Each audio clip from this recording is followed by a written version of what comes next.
नमस्कार, मैं डॉक्टर रीना अरोड़ा आज धनतेरस के दिन आयुर्वेदा डे पर आप सबको बधाई देती हूँ।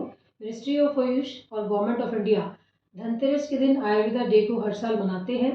आप सभी को भी आयुर्वेदा डे इसलिए मनाना चाहिए क्योंकि जाने अनजाने में हर व्यक्ति अपने घर पे कुछ ना कुछ आयुर्वेद का ज़रूर यूज़ करता है। हल्दी वाला दूध सभी को मालूम है, कोई चोट लग जाए तब भी हल्दी लगाते हैं। और हाँ, इससे रिलेटेड मैं एक चीज़ और इसके साथ ही बात करूँगी। आजकल हर एक चीज़ का डाटा मांगते हैं लोग कि आपने ये बोला तो इसका डाटा दीजिए, आप इसका रिसर्च पेपर दीजिए।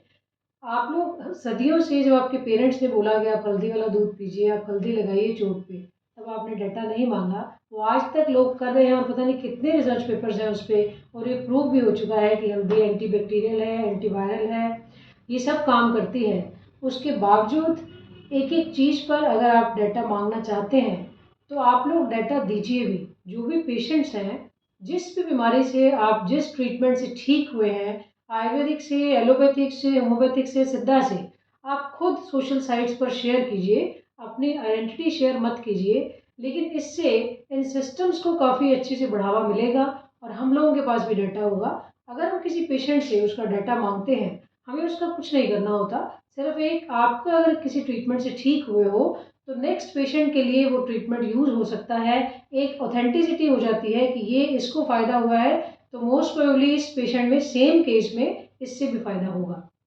इसलिए इस आयुर्वेदा डे पर मैं आप सबसे हाथ जोड़कर ये रिक्वेस्ट कर रही हूँ कि आप लोग अगर किसी भी ट्रीटमेंट को लेते हैं तो प्लीज़ डॉक्टर के साथ अपने डिटेल्स शेयर कीजिए कि आपको इस ट्रीटमेंट से फ़ायदा हुआ है, ताकि ये जो साइंटिफिकली डाटा हमें चाहिए होता है वो हम इकट्ठा कर सकें और हम दे सकें गवर्नमेंट को, ताकि ये प्रूव हो सके कि ये पैथी इस चीज़ में सबसे बेहतर कारगर है। और दूसरी बात आयुर्वेदा डे पे मैं एक और करना चाहूँगी, promotion and prevention aspect Ayurveda का बहुत स्ट्रॉन्ग है।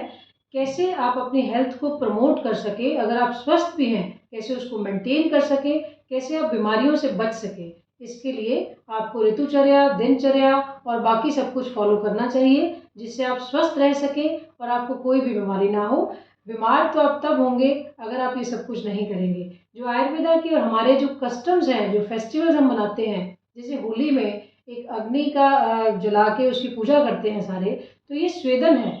ये कोई ऐसे ही नहीं सजेस्ट किया गया, ये उस टाइम वसंत ऋतु होती है ताकि आपका ऑटोमेटिकली स्वेदन हो जाए।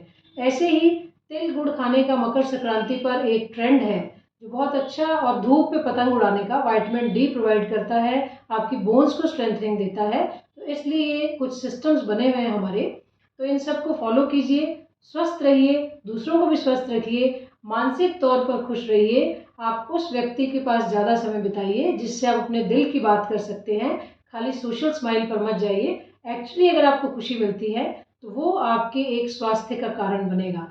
वाइटमिन्स मिनरल्स लोग लेते रहते हैं, लेकिन अगर मानसिक तौर पर आप खुश नहीं हैं, जितनी मर्जी अच्छी डाइट ले लीजिए, आपको उसका फ़ायदा कम मिलेगा। तो अपनी खुशी पर भी ध्यान दीजिए कि किस चीज़ से आपको खुशी मिलती है और दूसरों को भी खुशी दीजिए। धन्यवाद।